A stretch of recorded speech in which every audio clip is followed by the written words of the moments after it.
निशा के भाई और माँ कॉल करते हैं और पूछते हैं तुम ठीक तो हो ना, साथ तुम्हारा ख्याल तो रखता है ना। निशा बताती है कि हाँ वो मेरा बहुत ख्याल रखता है, जिन्होंने ऑफिस से छुट्टी की है मेरे साथ टाइम गुजारने के लिए। माँ बताती है कि तुम्हारी भाभी को देख कर आई थी, बहुत प्यारी है। तभी फोन कटने के बाद साद आकर बाहर जा रहा होता है। तभी निशा पूछती है कि आप सोकर उठ गए हैं, आपने तो आज मेरे साथ सारा दिन गुजारना था, लेकिन आप तो सोए ही रहे, आप कहाँ जा रहे हैं। आज तो तुमने मुझसे ये सवाल कर लिया, लेकिन आज के बाद कभी ये सवाल मत करना। उसे बालों से पकड़ता है और कहता है कि अपने इस शेरू तोते को चुप करवाओ। निशा कहती है तोते को कि चुप कर जाओ, लेकिन शेरू चुप नहीं होता और साद को गुस्सा आता है, वो बाहर चला जाता है। नेहा की सास उसे कहती है क्या ड्रामाबाजी लगाई हुई है, काम में इंसान को दिल लगाकर काम करना चाहिए, रोना धोना था तो अपनी माँ के घर चली जाती।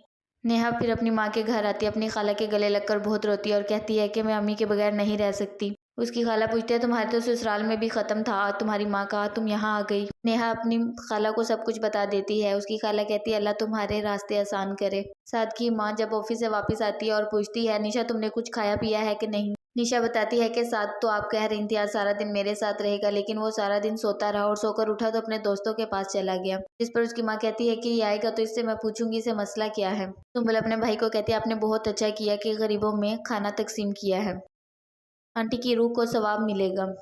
तभी उनकी माँ आती है और आकर कहती है कि आज तो नेहा ने जलील ही कर दिया, कस्टमर के सामने बेइज्जत ही करवा दिया। अगर उसने काम नहीं करना था, रोना धोना ही था तो ना जाती पॉलर, खुद ही पॉलर जाकर वहाँ मुझे बेइज्जत करवा दिया है। आसिम कहता है अम्मी उसकी तबीयत ठीक नहीं थी। आसिम फिर नेहा के पास जाता है पूछने के लिए, देखता है कि नेहा रो रही है। उसकी खाला बताती है कि ये संभलने कोई नहीं आ रही, तुम इस तरह करो इसके पास बैठो, मैं कुछ बना कर लाती हूँ तुम दोनों के लिए। आसिम कहता है कि तुम पॉलर ना जाती, जब तुम्हें पता था कि खत्म है फिर तुम वहां जाकर भी रोती रही हो। साद अपनी माँ को कहता है कि मैंने अपने दोस्तों के साथ टूर प्लान किया और आपने मुझसे वादा किया था आप मुझे भेजेंगी। मैं निशा के साथ कहीं नहीं जा सकता, लेकिन आपको मेरी बात मानना होगी, वरना मैं इसके भाई को कॉल कर कर कहूंगा कि इसे आकर यहाँ से ले जाए, मैं नहीं रखूंगा। माँ डर जाती है और कहती है ठीक है जैसे तुम कहोगे मैं वैसा ही करूंगी।